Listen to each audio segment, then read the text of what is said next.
Na Amazônia, onde floresta e oceano se encontram, o peixe também carrega futuro.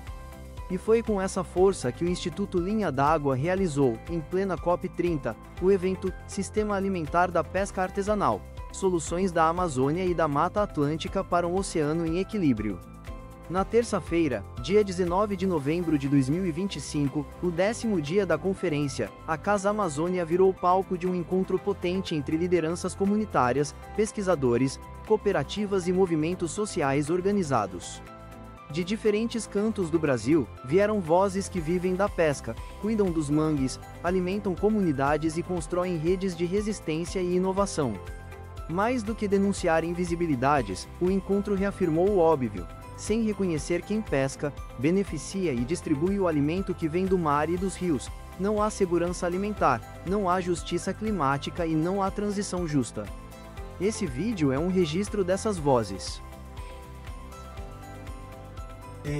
Os pescadores, pescadoras, marisqueiros, extrativistas costeiros e marinhos, membros dos movimentos sociais, Confrem, MPP, a importância de ter vocês aqui dentro, de ter vocês ocupando esses espaços cada vez mais, ter vocês na plateia, na mesa, eu queria que vocês se sentissem muito bem-vindos e acolhidos nessa casa, a casa é de vocês, e que aqui vocês tenham esse espaço de fala, de representatividade verdadeiro, né? Carlinhos, não simbólico e não como mercadoria, mas como atores de direitos e pessoas e comunidades que que trazem soluções climáticas, né? Que a gente está falando tanto de soluções climáticas.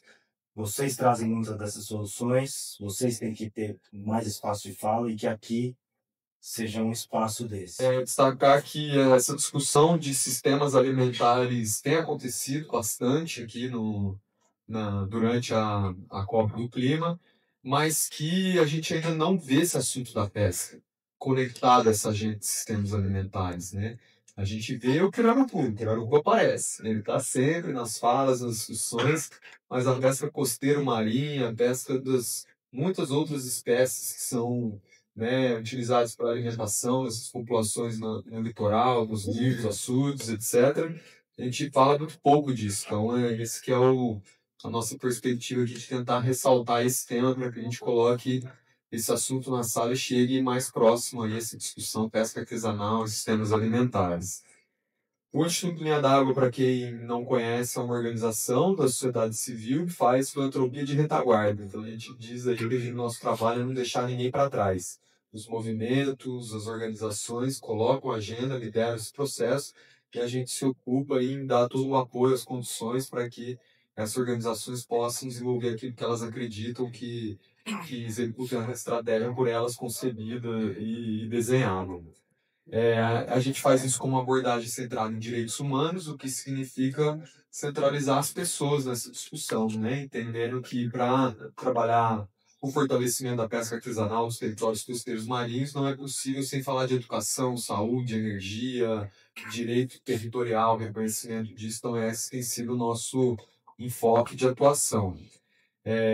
Eu estava dizendo a importância da pesca artesanal junto aos sistemas alimentares, porque a gente tem aí aproximadamente, a Nathalie gosta dos números, pode me corrigir se eu falar bobeira aqui, mas a gente pode dizer que a gente tem 2 milhões de pessoas aí envolvidas nessa atividade no país, desde quem, né, sai para pescar de fato, mas também considerando quem, né, prepara essa pescaria, prepara o rancho, o alimento, e depois recebe esse pescado, beneficia, comercializa, enfim. Então é uma economia aí que movimenta pelo menos aí cerca de 2 milhões de pessoas no nosso país, então é muito importante e muitas vezes negligenciada. A sociobiodiversidade e as cadeias, né, de produção desses alimentos, mas ainda vendo elas muito longas, né, com a necessidade de reduzi-las no sentido de ter menos intermediários nesse processo, né, ou de aquele que é intermediário ressignificar muitas vezes essa relação com esse intermediário, que a gente sabe que às vezes a pessoa que atravessa o peixe é um primo, um irmão, um parente, alguém que não se pretende que elimine desse processo, mas que as relações, em muitos momentos, possam ser ressignificadas e retrabalhadas, né? E que isso é uma estratégia de conservação, uma conservação ativa, né? Não uma conservação passiva que simplesmente não vou usar aquele recurso. É uma forma de manejar a biodiversidade e garantir que esses recursos então estejam conservados. E que isso é geradora de renda e receita para o fortalecimento dessas famílias, dessas pessoas dos seus territórios. As soluções, como eu disse, já estão no território, vocês aqui conhecem ou protagonizam várias dessas saídas, e a gente, não à toa, convidou vocês para trazer cada um aí, desde a sua perspectiva institucional, quais caminhos a gente pode trilhar para fortalecer aí, né, conseguir recursos, financiamento para que esse sistema alimentar da pesca artesanal se torne mais forte, vibrante, evidente e reconhecido no nosso país. A nossa discussão sobre a relação da ciência com os sistemas alimentares foi, de fato, entender como o programa Aquisição de Alimentos, que é um programa de política pública, de compra pública, né, que insere o pescado na compra pública, atuou durante o período da pandemia e como fomentou a segurança alimentar e a seguridade social e econômica das comunidades durante o período da pandemia. Que parece que faz tempo, mas não faz tempo, né? É super recente. O Aquisição de Alimentos, ele opera de maneira muito similar que o PNAE. Ele foi criado lá com a primeira política Fome Zero, já com uma abordagem de desenvolvimento rural, que entendeu os pescadores como produtores dentro do PRONAF, dentro da categoria B, que são produtores que estão na categoria de populações vulnerabilizadas. E essas pessoas, né, esses produtores, que são os pescadores artesanais ou apicultores familiares, podem então vender até um valor por ano, né, para os bancos de alimentos. O que impede um pouco a execução do programa de aquisição de alimentos é a existência dos bancos de alimentos, que antes precisavam ser municipais e agora podem ser regionalizados. Então, esse era um dos desafios. E um dos desafios também era a compreensão dos municípios, até a Sara está aqui, que é uma especialista nisso, veterinária, né? Era o desafio dos municípios entender como adquirir o pescado e os produtos, né, oriundos da pesca artesanal, justamente por conta da parte de vigilância sanitária, da qualidade desse produto e como oferecer isso nas escolas. O PA, ele foi uma fonte muito importante, né, de renda para os pescadores artesanais. Aqui eu estou mostrando só dados de pesca. Ele forneceu mais de 10 milhões de reais mais de 10 milhões de reais por ano em renda para pescadores artesanais entre 2010 a 2012. Os recursos, eles são diretamente dependentes do que entra para o governo. Não é o governo que tem o recurso para alimentação, é o que vem de emenda parlamentar. Então, apesar de aparecer aqui que os recursos eram do Ministério da Cidadania, que foi ao momento que a gente fez a análise, e o Ministério que ao momento da análise carrega o histórico, né, de recursos, altera toda a base do governo orçamentário, então mostrou que tudo vinha, né, mais de 60 milhões de reais já foi investido para a compra de pescado só pelo Executivo. Só que quem dirige aonde se compra são as emendas parlamentares. Então, esse recurso que aparece aqui já está acabando. Não é do Ministério da Cidadania, ele vem de emendas parlamentares. E aí que vem a grande surpresa. Quando a gente mostra lá que, apesar do Nordeste ser um dos maiores compradores de pescado, quando a gente distribui por estados, os estados que mais compram o que mais compra é Amazonas, justamente pela disponibilidade de emenda parlamentar, Rio Grande do Norte, Paraíba e Bahia. Então, aonde você tem um parlamentar no Congresso que disponibiliza emenda parlamentar para o Executivo comprar pescado no PA, ele reflete diretamente na base de dados. Trazer para vocês um pouco como é que é o nosso trabalho de justamente apoiar essa articulação ao acesso às políticas públicas, né, como um papel fundamental para a gente poder promover, inclusive, as economias dessas populações que vivem nas unidades de conservação. Opa, vamos pular, né? Então, só rapidamente apresentar para vocês que a gente está com uma nova estrutura, começando esse ano, essa reconstrução, né, da nossa agenda. Assim, a gente começou em 2023, mas esse ano a gente conseguiu estruturar essa agenda melhor e a gente ganhou aí 2 coordenações novas, que são super importantes. Uma é a coordenação de gestão da informação para o bem viver, que é justamente para a gente entender onde estão as famílias, como elas vivem, que acesso a políticas públicas elas têm e que acesso elas não têm, e por que elas não têm esse acesso à política pública e como a gente pode apoiar esse processo. Né? Então, essa é uma coordenação bem importante. A segunda é justamente a articulação das políticas públicas para que elas cheguem nesses territórios e que elas cheguem de forma adequada, elas sejam bem implementadas com o controle social, né, adequadas à realidade das comunidades. Uma coordenação que trabalha as economias da sociobiodiversidade e a outra coordenação nova é justamente a coordenação de pesca artesanal. Sou coordenador de produção da Confrem, né? Um dos coordenadores, né? Mas eu vou falar de um recorte da onde a gente está, né? Lá no Vale do Ribeira, na cidade de Iguape, né? Meu nome é José Mário, sou pescador, sou caiçara, então eu faço extrativismo, faço agricultura e pesco.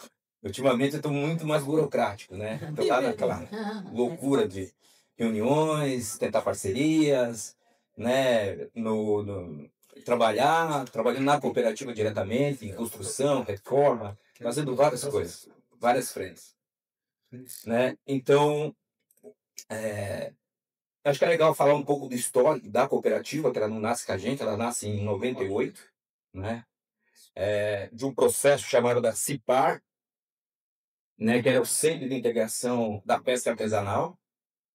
Estou pegando café. Pode ir.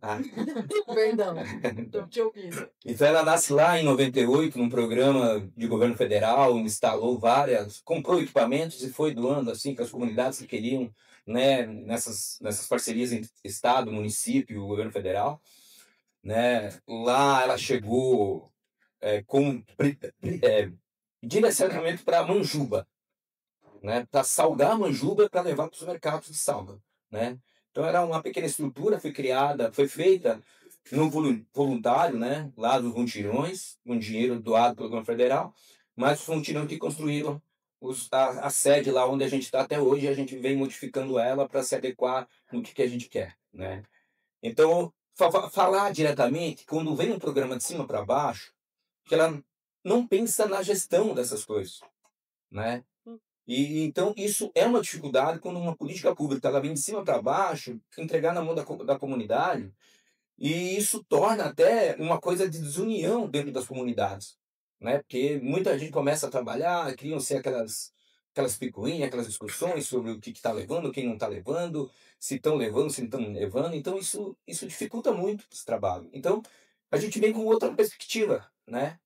Que é dentro desse processo, porque a gente também sofreu muito com isso, né? Sofreu muito com isso, para chegar no momento que a gente está. Então a cooperativa passou por vários momentos, ela abriu, fechou, trabalhou no mercado direto no CEASA, né? No CEAGESP de São Paulo, e a gente via que isso não dava soluções diretas para as populações, né? Esse preço muito, vamos dizer, mínimo demais, que não consegue interferir realmente na economia ou na socioeconomia do lugar. Então, é uma coisa que a gente monitorou para chegar no momento que a gente está aqui. Eu sou a segunda geração das pessoas que passaram pela cooperativa, né? Então, a gente começou também no peixe in natura, não deu certo. A gente resolveu para fazer a industrialização desse pescado, né? O beneficiamento desse pescado. Então, a gente começou um trabalho de reformulação da cooperativa. Então, a gente fez o amadurecimento, a jornada de amadurecimento lá com a Betivin, né? Então a gente fez o nosso plano de negócio, nossas relações institucionais, né? A gente aumentou essas relações institucionais, chamou muito mais parceiros, né? Os profissionais, queria estar a Sara, que está presente lá, que nos ajudando bastante, a linha d'água diretamente, né? Os mercados institucionais, ele é uma saída para a quantidade de pescado que não tem valor, né? Tem muito peixe lá que é pescado em quantidade e as pessoas às vezes não vão dar valor para esse peixe. Ou o pescador acaba não pescando.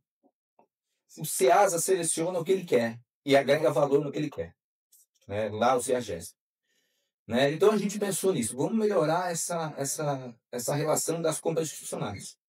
A gente levou um susto muito grande, porque a gente não tinha referência institucional dos preços da pesca oceânica.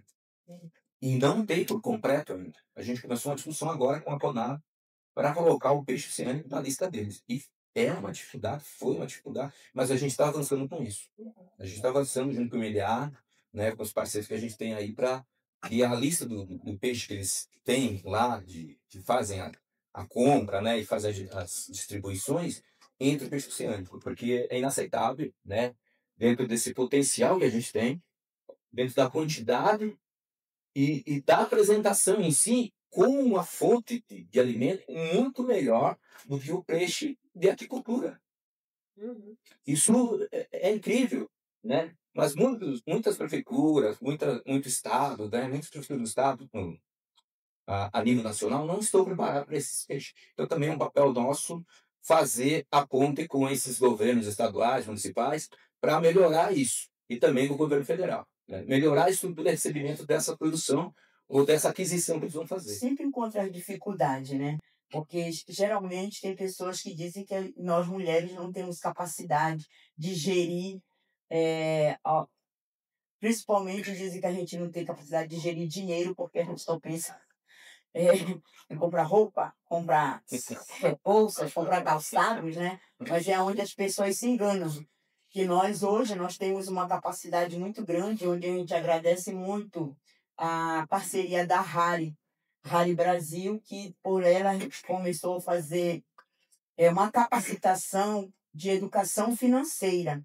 E essa educação financeira, ela está nos despertando muitas coisas, né? Inclusive hoje com o próprio ICMBio, né? Sempre a gente senta e dialoga com o ICMBio local e solicitando o que realmente nós queremos para dentro das nossas unidades. E na Mãe Grande Curuçá nós estamos aí com um projeto desafiador, né, Sara? Que se chama Encurtando Elos, que é uma fábrica de pescado resfriado, para que a gente possa também não só vender, mas também a gente possa fazer esse processo aí para a questão também da merenda escolar. E isso nós já estamos fechando com a Prefeitura de Curuçá, para que a Prefeitura compre o pescado para colocar na merenda escolar, que é um peixe resfriado com toda a qualidade, onde nós estamos fechando todo o processo agora, para que a gente já comece a trabalhar ano que vem, que a gente já recebeu o primeiro container da Fundação Banco do Brasil, que a gente está com uma parceria também na capacitação com o Carrefour, para que a gente possa estarmos qualificados, né? Porque nós precisamos estarmos qualificados para que a gente possa trabalharmos junto, seja com o governo ou com o terceiro setor, com a sociedade em si, para que a gente possa realmente estarmos trabalhando.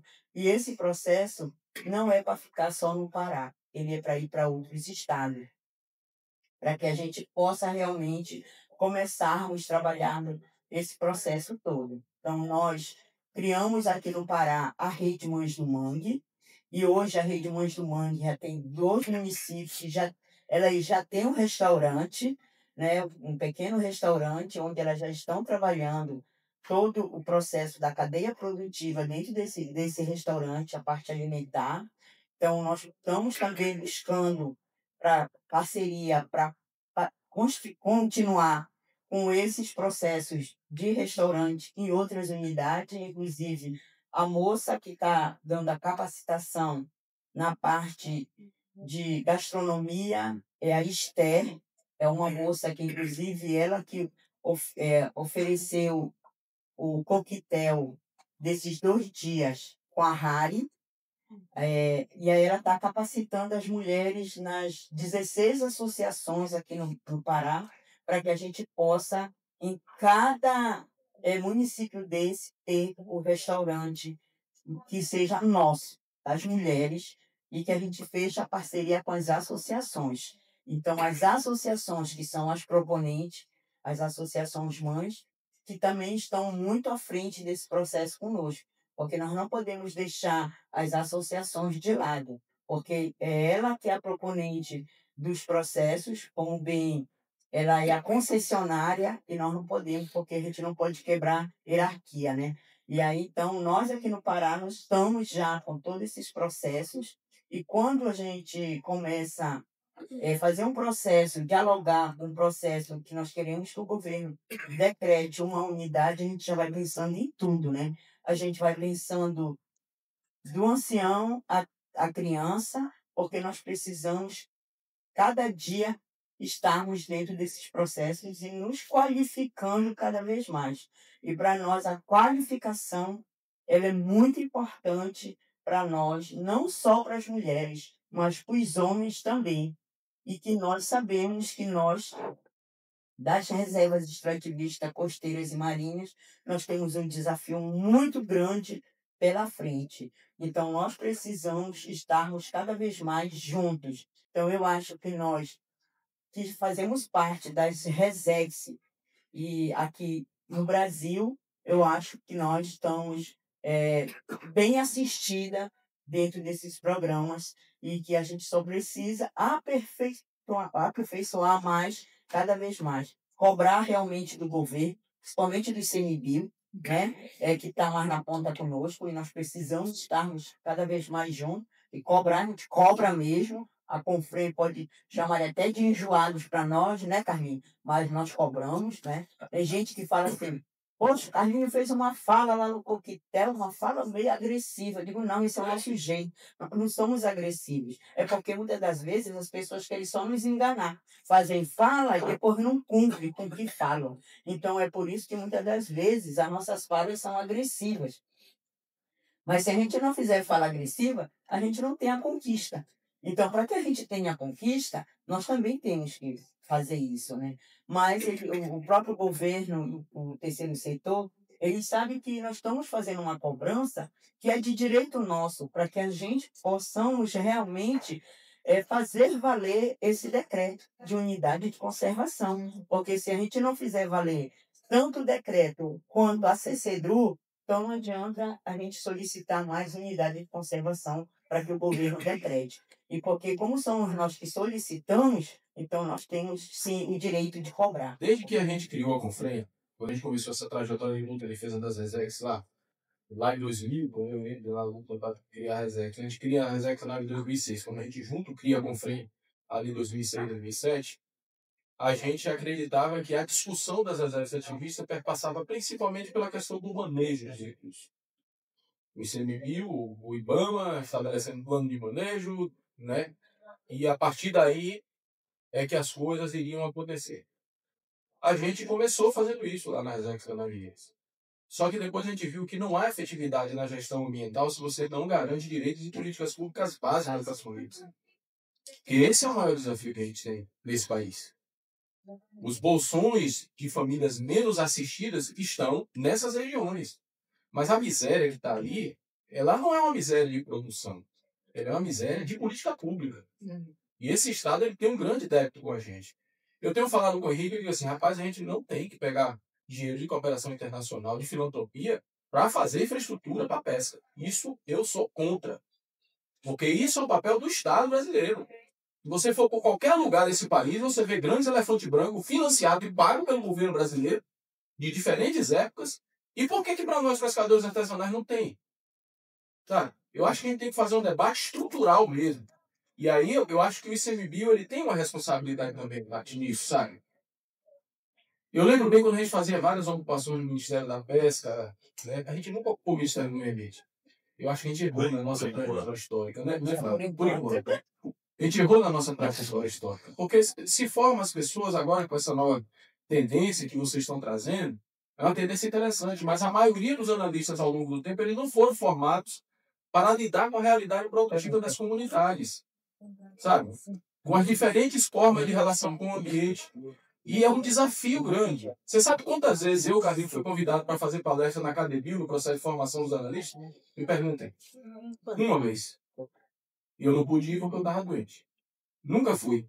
Agora tem grupos que estão lá como quase oficial no processo de formação, porque a gente precisa meter o dedo na ferida.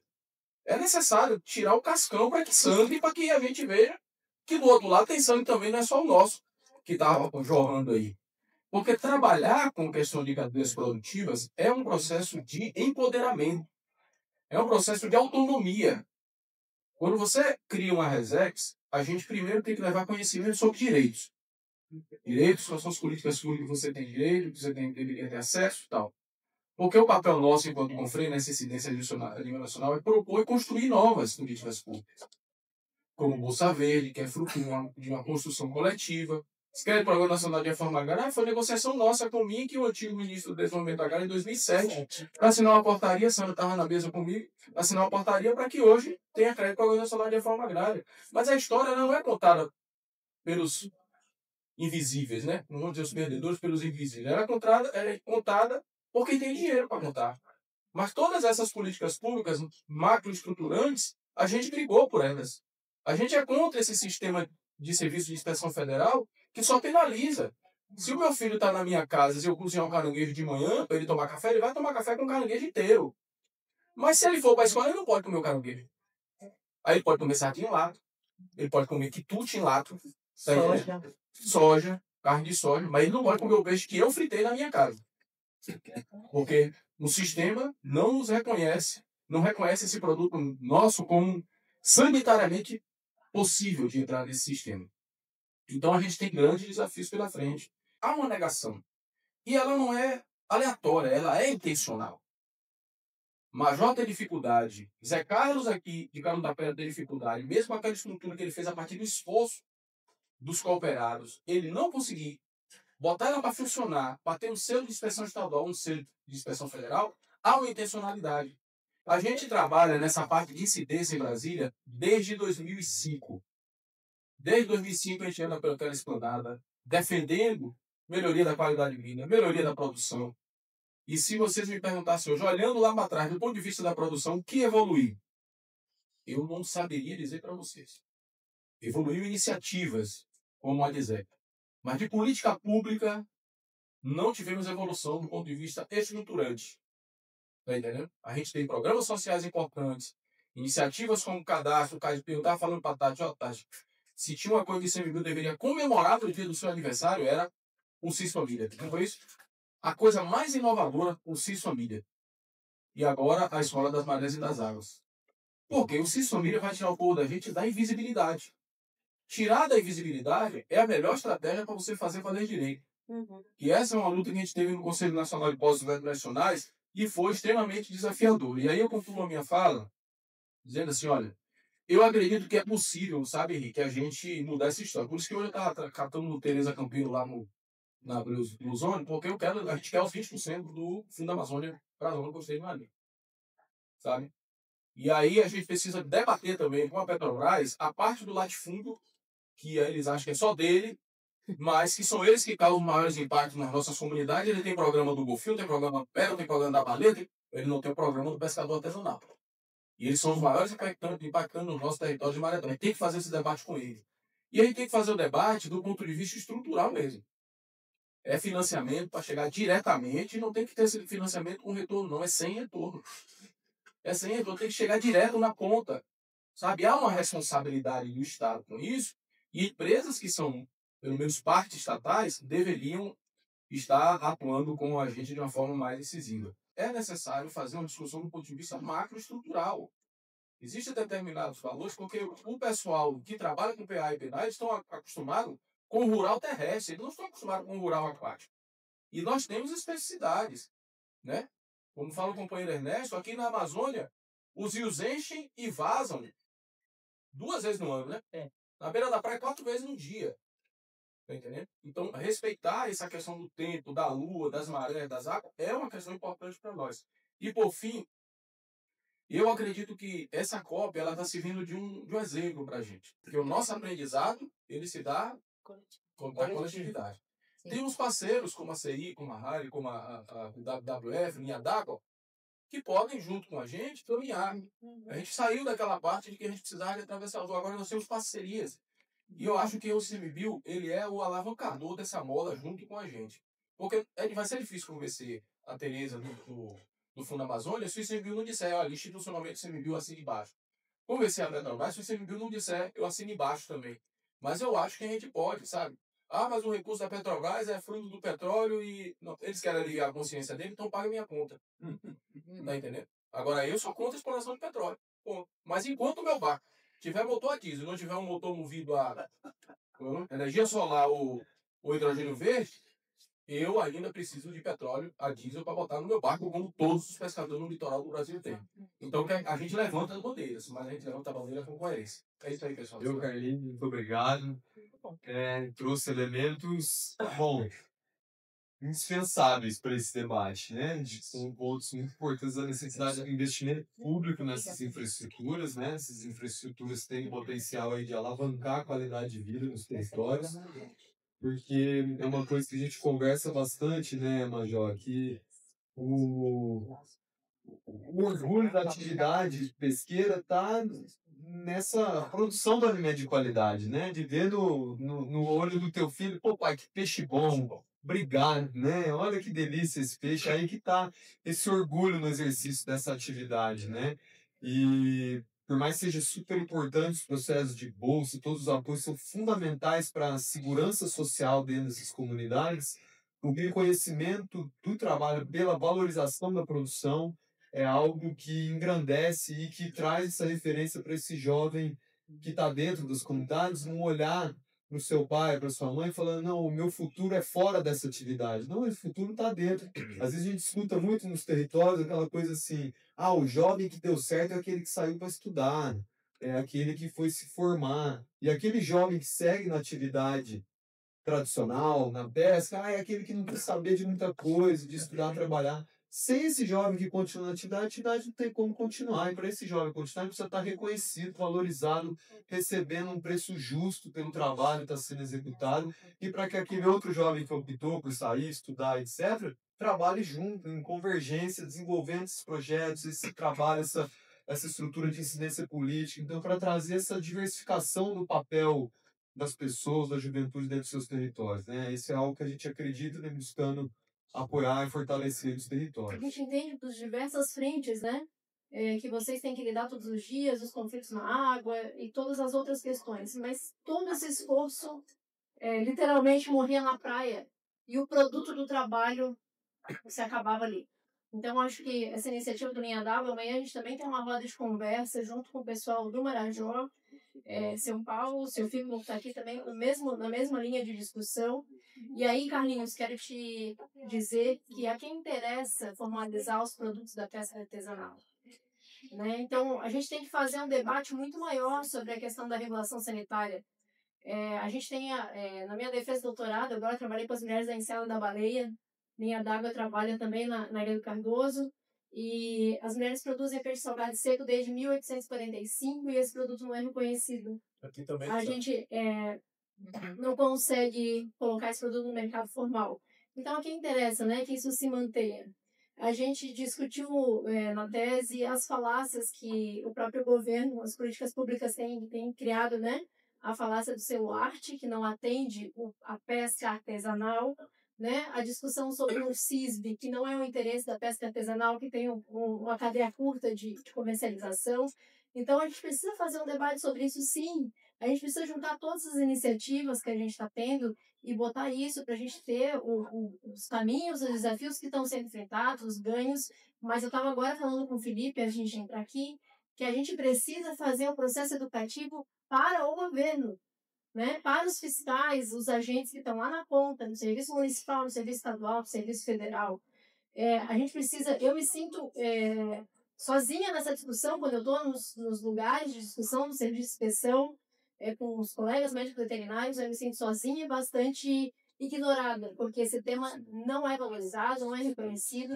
Então é importante que a gente traga isso para debate. É importante falar da qualidade, mas eu falo que a inspeção é uma ferramenta, é um caminho, ela não é o fim, não é sobre isso. Não é que a inspeção é importante por si só. Claro que ela tem a questão de segurança, né, a saúde pública, ok, mas ela é uma ferramenta para reconhecimento e valorização dos territórios, das comunidades e da tradição. Sobra dinheiro do PA, finalizando, sobra dinheiro do PA no município. Eu sou conselheira do Conselho em Itajaí, no município onde eu vivo, em Santa Catarina. Acabou de abrir o PA indígena, a gente não tinha dinheiro e a gente não tinha pescado da pesca artesanal para colocar no PA indígena. Então, assim, a gente precisa, sim, falar desse tema com mais profundidade, juntar as iniciativas, porque tem caminho, tem dinheiro, tem oportunidade. Do mangue, do mar e dos rios direto à mesa. Das reservas extrativistas às escolas. Das comunidades à COP30. O sistema alimentar da pesca artesanal mostra que já existem soluções reais para um oceano em equilíbrio. Mas ainda faltam políticas públicas que reconheçam esses territórios. Falta garantir direitos e infraestrutura para quem cuida dos territórios e maretórios. Por isso, seguimos apoiando, fortalecendo e dando voz aos povos da pesca, que há gerações alimentam o Brasil com justiça, dignidade e saberes ancestrais.